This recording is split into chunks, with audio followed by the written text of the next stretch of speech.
So here you see a convenience receptacle. That's what they're going to be called, convenience receptacles. Of course, we just call them electrical outlets.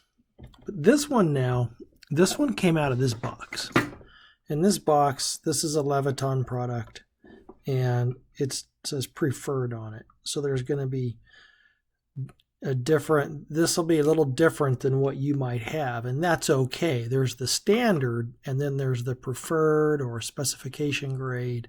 There's different grades, and the higher up they go in grade, the better the build quality. And like a federal job will require a spec grade.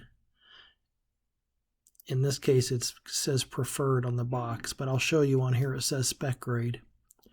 And hospitals have their own requirements as well. So you can't just put a standard outlet. Like you would find a standard outlet in your wall at home. You'll find higher quality outlets in jobs that require spec grade or hospital grade outlets. And notice that it says here too, it's a 15 amp, 125 volt, but it's a back wire as well. Okay, so this outlet came out of that box. It's a back wire. What does that mean? Look at this outlet, how there's this feature where you can strip your wire to the right length and just shove your wire right up in there and tighten down that screw. That's what it means by back wired.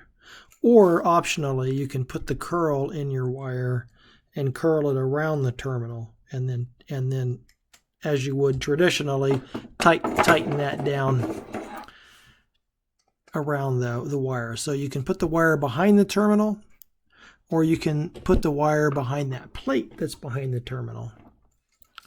So that's a feature that you're going to find on a spec grade, on some spec grades. Now, if you look at this, it's marked 15 amp, 125 volt. So that's definitely going to be wanting to make sure you have the right outlet.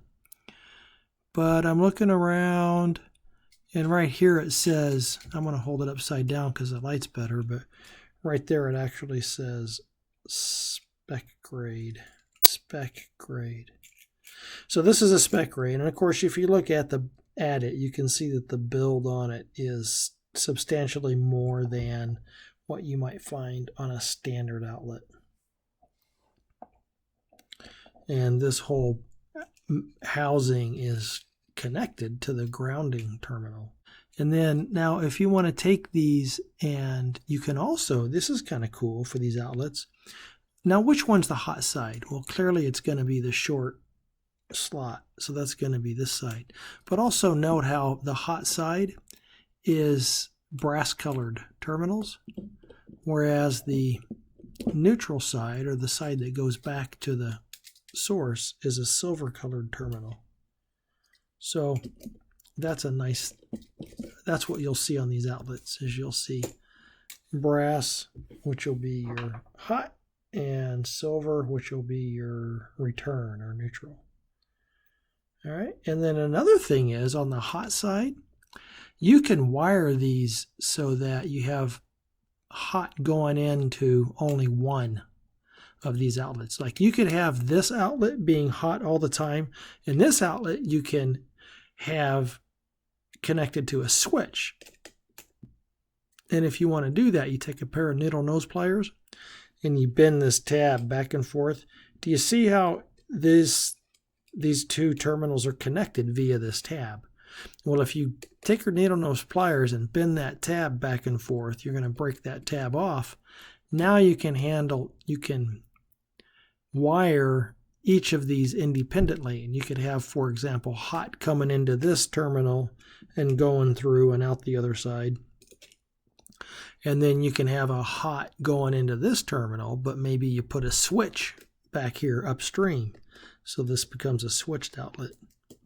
And of course the other side, the return side, can stay connected because these are all just going back to the white wire, back to the source.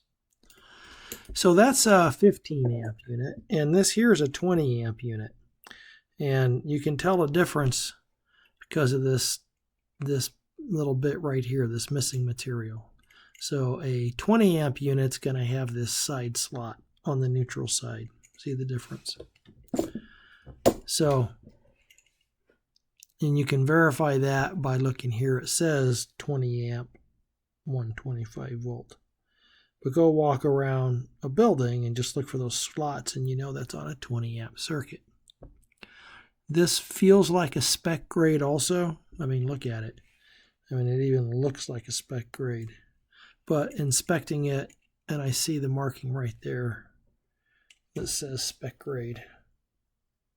There it is, spec grade. And I see the CSA symbol upside down here. And somewhere there'll be a UL. Here's the UL symbol right there, Underwriters Laboratory.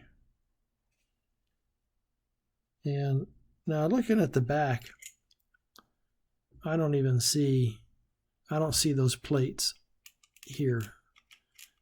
So this doesn't give you, this is not a back-wired option here. So you have to curl your wire around and fasten the wire underneath this terminal.